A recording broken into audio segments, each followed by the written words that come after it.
Assalamualaikum warahmatullahi wabarakatuh. Alhamdulillahi rabbil alamin. Wassalatu wassalamu ala ashrafil anbiya'i wal mursalin. Wa ala alihi wa sahbihi wa man tabi'ahum bi ihsanin ila yaumiddin. Rabbi shrah li sadri wa yassir li amri. Wahlul 'uqdatam min lisani yafqahu qawli. Wala hawla wala quwwata illa billahil 'aliyyil 'azim. Allahumma yassir wala tu'assir wa tammim bil khair. Yang saya kasihi tuan-tuan,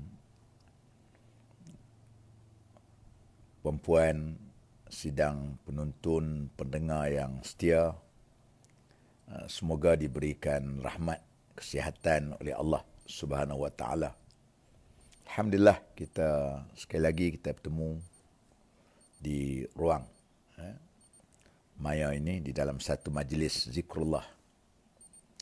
Majlis untuk kita mengingatkan diri kita kepada Allah Subhanahu wa taala, untuk kita mengingatkan sesama dengan kita,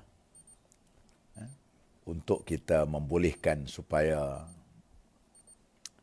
ianya akan dapat memberikan peringatan yang amat bermakna kepada kita semua. Jadi sebab tu tuan-tuan yang dirahmati Allah Subhanahu wa taala, pada hari ini hari Jumaat merupakan Sayyidul Ayyam, penghulu kepada hari, dan kita telah menunaikan solat subuh tadi. Mungkin di surau tuan-tuan atau di masjid yang tuan-tuan dapat pergi tadi, ataupun kita dapat sembahyang di rumah. Ada yang telah melakukan solat subuh tadi dengan sujud sajadah, kerana ia adalah merupakan antara sunnah yang Nabi SAW lakukan. Ialah setiap pagi Jumaat baginda akan solat subuh dengan membaca surah sajadah dan surah Al-Insan. Alhamdulillah, tuan-tuan, mungkin tuan-tuan boleh untuk kita share dan kita like, kita ajak kawan-kawan kita yang lain untuk bersama-sama kita berbincang dalam hal agama ini. Kerana agama ini perlu kita berkongsi bersama. Dan sukalah saya ingatkan bahawa saya bukanlah orang yang terbaik ataupun alim dari kalangan tuan-tuan, tetapi ia adalah merupakan salah satu daripada tanggungjawab kita bersama. Kerana ad-din nasihah, agama itu nasihat menasihati, maka menjadikan saya berani untuk bersama dengan tuan-tuan untuk kita menjadikan orang yang sentiasa ingat, mengingati di kalangan kita. Maka sebab itu, insya-Allah pada hari ini kita akan menyambung tentang bahayanya wabak ataupun bahayanya penyakit kita ini mengikut nafsu. Jadi apabila kita mengikut nafsu ini, ianya adalah merupakan satu perkara yang amat berbahaya. Antaranya ialah apabila kita mengikut nafsu ni, tuan-tuan, menjadikan kita orang yang terdiri dari kalangan akan ditutup pintu hati kita itu daripada memahami tentang agama Allah. Ini yang paling tertakut sekali. Kerana Allah Subhanahu wa taala telah menyebut di dalam Al-Quran, wa minhum man yastami'u ilaik hatta iza kharaju min 'indik qalu lil ladzina utul 'ilma maza qala anifa ulaika alladzina taba'a Allahu 'ala qulubihim wattaba'u ahwa'ahum surah Muhammad ayat yang ke-16. Maksudnya, di antara mereka yang hadir di majlismu, wahai Muhammad, ialah orang-orang munafik yang mendengar ajaranmu dengan sambil lewa. Sehingga apabila mereka keluar daripada sisimu, berkatalah mereka secara ejek-ejek kepada orang yang diberi ilmu dari kalangan sahabat-sahabatmu yang setia. Apa yang dikatakan oleh Muhammad tadi, yakni mereka munafik itu ialah orang-orang yang telah dimeterikan Allah atas hati mereka dan orang-orang yang menurut hawa nafsunya.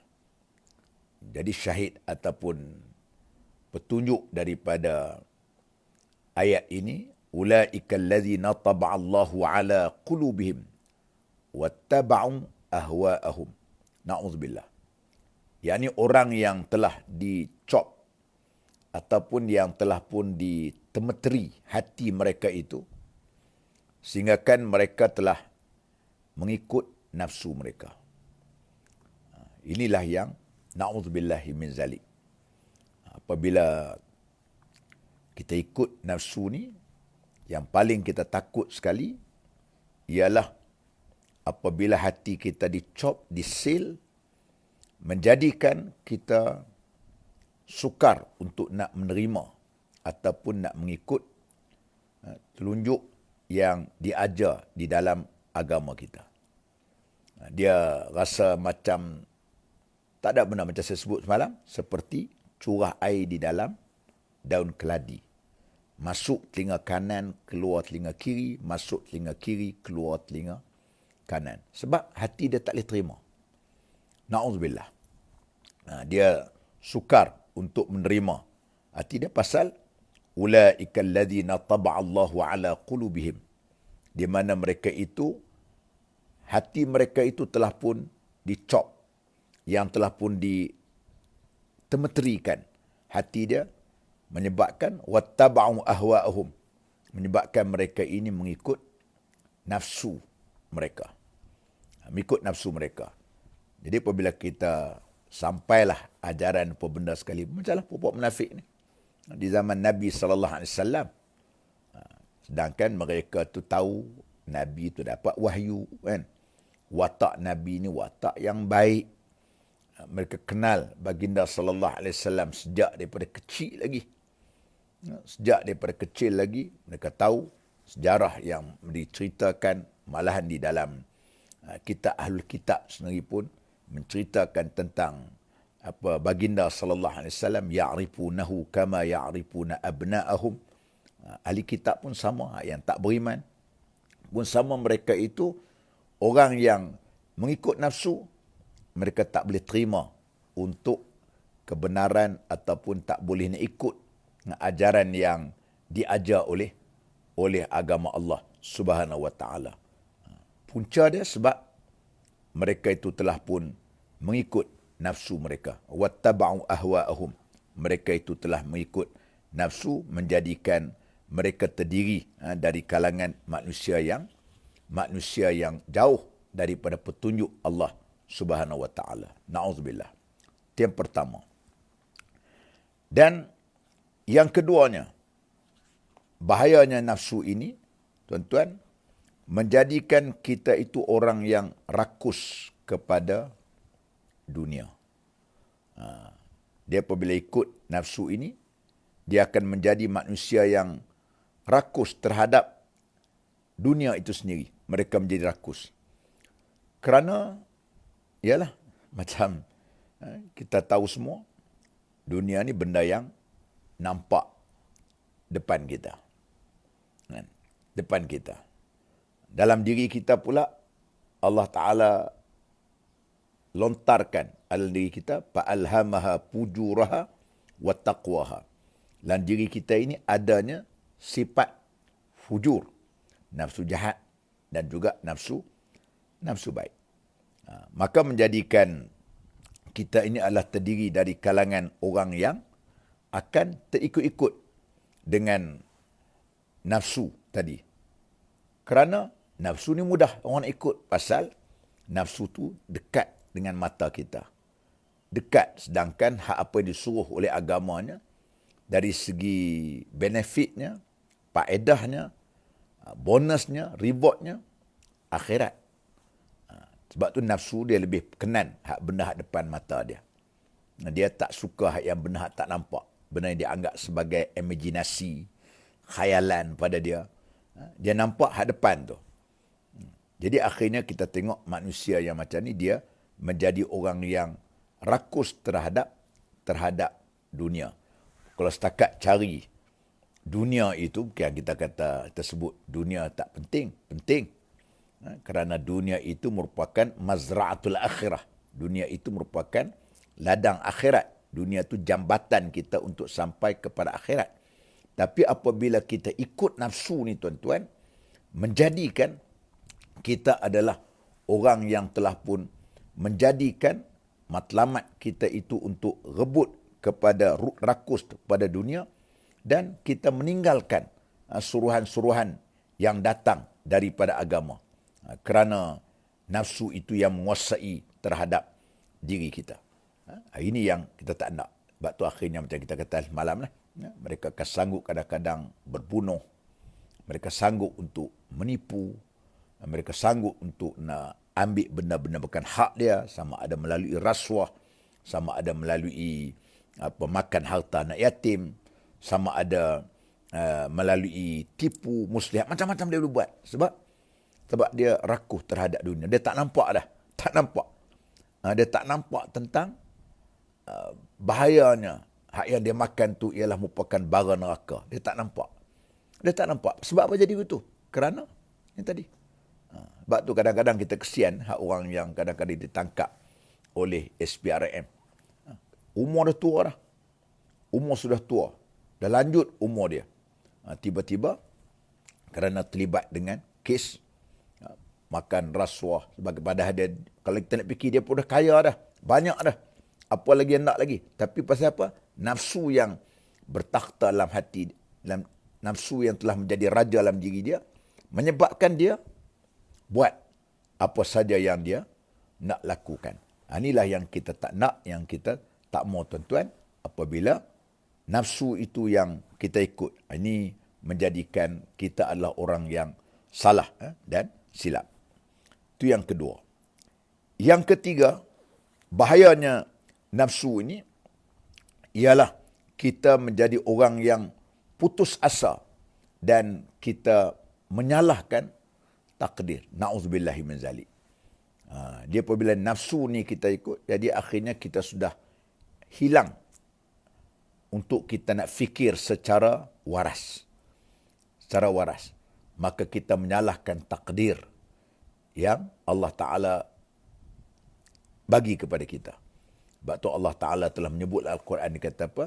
Wala tai'asu min rahmatillah. Jangan kamu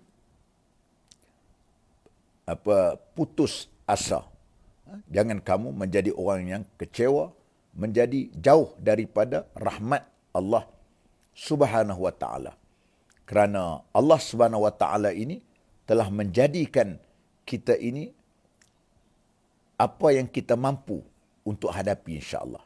Allah Ta'ala tidak memberatkan satu perkara yang kita tak mampu untuk kita nak hadapi. La yukallifullahu nafsan illa wus'aha. Allah Ta'ala tidak bebankan kepada kita itu, melainkan apa yang boleh kita usahakan. Dan Allah Ta'ala tentukan dah bab rezeki kita. Macam saya sebut bab rezeki dulu. Rezeki ini, selagi Allah Subhanahu Wa Ta'ala beri kepada kita nyawa, maka selagi itulah adanya rezeki. Bila ditentukan, Allah Ta'ala tentukan kita sejak daripada azali lagi. Waktu kita duduk dalam rahim, perut mak kita, sudah ditentukan situ rezeki kita, ajal kita, bahagia kita, celaka kita. Itu sudah ditentukan kepada kita. Jadi bagi orang yang ikut nafsu, dia tak boleh terima. Dia tak boleh terima berkenaan dengan itu. Dia menjadi orang yang putus asa, menjadi manusia yang kadang-kadang dia menjadi orang yang kecewa. Itu sudah tidak menepati dengan apa yang diajar. Sedangkan kita tahu Allah Subhanahu Wa Ta'ala sudah pun menentukan perkara-perkara seperti begini. Tapi bagi mereka yang ikut nafsu, dia akan menyalah Allah Ta'ala. Pasal apa dia dapat, aku tak dapat. Pasal apa dia kaya, aku tak kaya. Pasal apa dia senang, aku tak senang. Punca dia sebab kerana apabila dia ikut nafsu, maka itulah yang terjadi kepada dia. Dia menjadi orang yang putus asa. Kita tidak mahu begitu jadinya, kerana ini adalah menyalahi daripada apa yang diajar oleh agama kita. Itu yang ketiga. Dan yang keempatnya, kita melihat bagaimana orang ini, mereka terdiri dari kalangan orang yang sukar untuk memahami tentang agama Allah. Na'udzubillah min zalik. Jadi apabila kita katakan, apabila dia adalah merupakan ikut hawa nafsu ni tuan-tuan, menjadikan dia tidak memahami tentang, sukar untuk memahami nasihat ataupun memahami agama Allah Subhanahu wa ta'ala, sebab dia ikut nafsu. Ikut nafsu ni menjadikan dia tak boleh nak terima. Sebab tu Allah Ta'ala sebut dalam surah Al-Jasiyah. Al-Jasiyah ayat 23. Apara'aita man ittakhaza ilahahu hawa wa adallahu Allahu ala ilmin wa khatama ala sam'ihi wa qalbihi wa ja'ala ala basarihi ghishawatan faman yahdihi min ba'dillah afala tazakkarun. Allah Ta'ala sebut. Dia kata, apara'aita man ittakhaza ilahahu hawa. Tidakkah kamu melihat orang yang menjadikan nafsunya sebagai Tuhan, dan Allah Subhanahu wa ta'ala sesatkan atas dasar pengetahuan, serta ditutup pendengaran dan hatinya, dan dijadikan kabur pada penglihatannya. Lalu siapakah yang akan memberi petunjuk setelah Allah Ta'ala setelah Allah? Tidakkah kamu mengambil pelajaran? Ni yang Allah Subhanahu wa ta'ala menyebut, afara'aita man ittakhaza ilahahu hawa wa adallahu Allahu ala ilmin. Di mana, apakah kamu tak, Allah Ta'ala kata, apakah kamu tak tengok orang yang telah pun menjadikan nafsu itu sebagai Tuhan dia, menjadikan nafsu itu sebagai Tuhannya, maka kita lihat Allah sesatkan di atas pengetahuannya. Maknanya Allah Ta'ala telah menyesatkan dia sebab dia sendiri menjadikan menjadi penghalang kepada dia. Wa khatama ala sam'ihi wa qalbihi. Dan ditutupkan pula telinga dia, hati dia daripada mengetahui tentang kebenaran agama Allah Subhanahu wa ta'ala. Na'udzubillah min zalik. Jangan kita menjadi orang yang semikian. Apabila nafsu yang kita ikut ni tuan-tuan, menjadikan kita tertutup daripada untuk nak, mata, telinga kita tertutup, hati kita yang paling bahaya ni, hati kita tertutup, penglihatan kita ni tertutup, tak nampak dah kebenaran-kebenaran agama Allah Subhanahu wa ta'ala. Punca dia sebab kita telah menjadikan nafsu itu sebagai Tuhan kepada kita. Itu yang kata orang patah kata kan, jangan ikut nafsu nanti lesu, jangan ikut nafsu nanti kita mati. Memang betul tu. Apabila kita ikut nafsu, maka kita dapat melihat bagaimana orang-orang yang seperti begini, dia akan terdiri dari kalangan manusia yang tidak mendapat apa-apa makna di dalam kehidupan mereka itu sendiri. Jadi kita tak mau menjadi, kalau kita ikut hawa nafsu ni tuan-tuan, ialah nak menggambarkan kita akan menjadi orang yang kita jauh daripada petunjuk, daripada jalan yang Allah Subhanahu wa ta'ala tentukan kepada kita. Sedangkan kita nak tahu, kita nak bawa kehidupan kita ini ialah kehidupan yang membolehkan kita adalah orang yang selamat di dunia dan juga di hari akhirat nanti pun kita menjadi orang yang selamat. Apakah kita hendak semata-mata kita ikut nafsu yang sementara macam ni, tetapi sedangkan kita adalah merupakan orang yang akan binasa pada hari akhirat nanti. Itu yang kita tidak mahu. Dan yang seterusnya ialah yang kelimanya, kita dapat lihat apabila kita ikut bahayanya ikut nafsu ini, menjadikan kita adalah terdiri dari kalangan orang yang tidak berada di bawah pemeliharaan dan pertolongan Allah Subhanahu Wa Taala.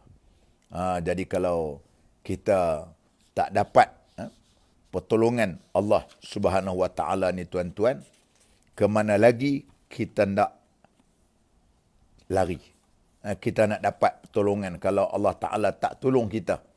Macam mana kita nak dapat kalau Allah Subhanahu Wa Taala sendiri pun yang tidak memberikan bantuan kepada kita, kerana kita jauh daripada penglihatan yang Allah Subhanahu Wa Taala telah memberikan. Sepatutnya kita berada di bawah pemeliharaan dia. Itu yang kita nak. Kalau Allah Taala tidak jaga kita, maka siapa lagi yang akan menjaga kita? Macam hari ni kita kata, COVID yang berlaku tu salah satu daripada ikhtiar kita dengan kita cucuk vaksin dan sebagainya. Ya, kita cucuk itu sebagai salah satu ikhtiar kita. Tapi tuan-tuan, kalau Allah Subhanahu Wa Taala tidak memelihara dan jaga kita, maka tak boleh juga. Tak akan berlaku juga. Kerana itulah, kerana kita nak minta sentiasa di bawah perlindungan Allah Subhanahu Wa Taala. Kalau Allah Subhanahu Wa Taala tidak melindung kita, siapa lagi yang akan lindung kita? Siapa lagi yang akan lindung kita kalau Allah Subhanahu Wa Taala yang tidak melindungi kita? Jadi bagi orang yang terdiri dari kalangan manusia yang tidak mendapat perlindungan daripada Allah Subhanahu Wa Taala, mereka adalah merupakan orang-orang yang amat rugi pada hari akhirat nanti. Dia akan terdiri dari kalangan manusia yang rugilah. Kan?